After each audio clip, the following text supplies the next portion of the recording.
ए जी शंकर महादेव का चढ़ा रे कराहबा कौन बन लकड़ी का जान।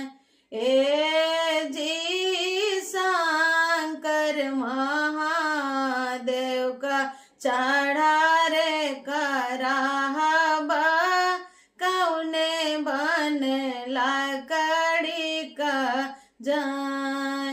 ए जी को बन गए हाँ दूसरे बन गए हाँ तीसरे माँ चांदन का पेड़।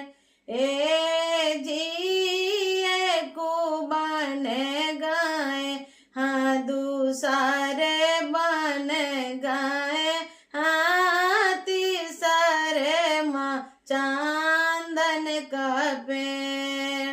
ए जी चांदन का पेड़ा बना काटे रे बढ़ाई बा चांदन चढ़ाई भगवान। ए जी चांदन का पेड़ा बना काटे रे बढ़ाई बा चांदन चढ़ाई भगवान। ए जी शंकर महादेव का चढ़ा